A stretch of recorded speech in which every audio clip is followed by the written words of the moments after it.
Kanalimizga xush kelibsiz. Obuna bo'lishni unutmang. Tush ta'biri. Tushda kema ko'rsa nima bo'ladi? Danielning aytishlaricha, tushdagi kema g'am va o'y yoki qamoq yoxud ranj va balo keltiruvchi bir ishga dalildir. Xususan kema daryodan chiqmagan yoki daryo suvi ichida qolgan bo'lsa. Ibn Sirinning aytishicha, har kim tushida kema ichida ekanini va undan sog' salomat chiqqanini ko'rsa, g'amdan qutulishiga dalildir. Agar tushida kemaning daryodan halok bo'lganini ko'rsa, birorta qavm tomonidan halok bo'lishiga dalildir. Agar tushda kema yer ustida qolganini ko'rsa, ranj baloga muttalo bo'lishiga, oxiri qutulib chiqishiga dalildir.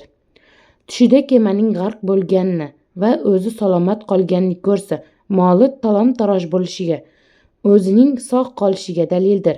Agar tushda kema singanini va barcha g'arq bo'lganini ko'rsa, katta musibatga muttalo bo'lishini bildiradi.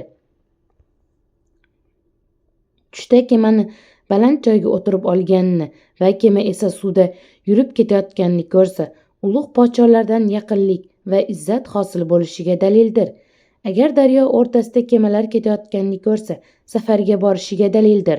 Alloh taolo aytadi: uning dengizdan yelkanlar tog'lar kabi baland ko'tarilgan kemalar ham bordir.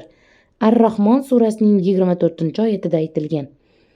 Agar kemada o'tirganini, bu unga yoqayotganini, kema yaxshi yurgizayotganini ko'rsa, g'am qayg'udan qutulib, shod bo'lishini bildiradi. Tushda kemani to'xtatib turganini va har tomondan to'lqin kemaga urilayotganini ko'rsa, o'lim xavfi bilan qiyinchilik unga yuzlanishiga dalildir.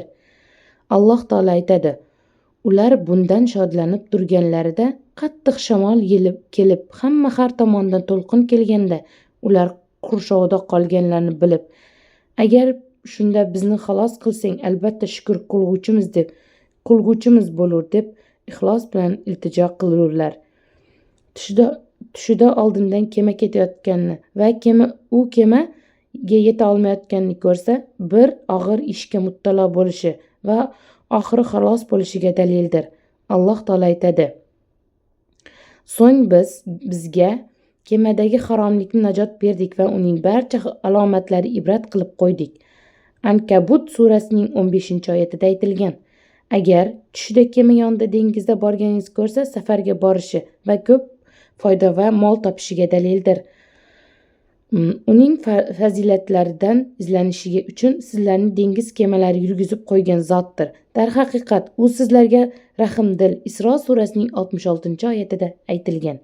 Agar kemalarning ichida hech narsa yo'qligi va barchasi bo'sh ekanini ko'rsa, podshoh o'z elchilarini biror yerga jo'natishga dalildir. Agar kemalar g'arq bo'lganini ko'rsa, podshoh o'z elchilarini qaytarishga dalildir. Mag'biriyning aytishicha, tushda kema dengiz cho'kkanini va kema uniki emasligini ko'rsa, o'lim haqida andishasi yo'qligini bildiradi. Tushda kemada o'tirganini va podshohdan qo'rqayotganini ko'rsa, podshohga yaqin bo'lishiga va kemaning kattaligi barobarda foyda topishiga dalildir. Agar kemada xavf-xatarsiz o'tirganini ko'rsa, podshohdan unga xavf yetishiga dalildir. Agar tushda dengizdagi kema rang-barang liboslar bilan bezatilgan ko'rsa, podshohga yaqin bo'lishini bildiradi. Agar kemaning dengiz tubiga cho'kib ketganini ko'rsa, podshohdan unga katta kuch yetishiga dalildir. Agar kema to'xtab turganini ko'rsa, ta'bir uning aksi bo'ladi. Ismoil Ashning aytishicha, tushdagi kichkina kemada o'tirganini va kema dengizda yurmay turganini ko'rsa, g'am qayg'usida ziyoda bo'lishiga dalildir. Agar kema suvda yurib ketayotganini ko'rsa, safarga borib tez qaytib kelishiga dalildir.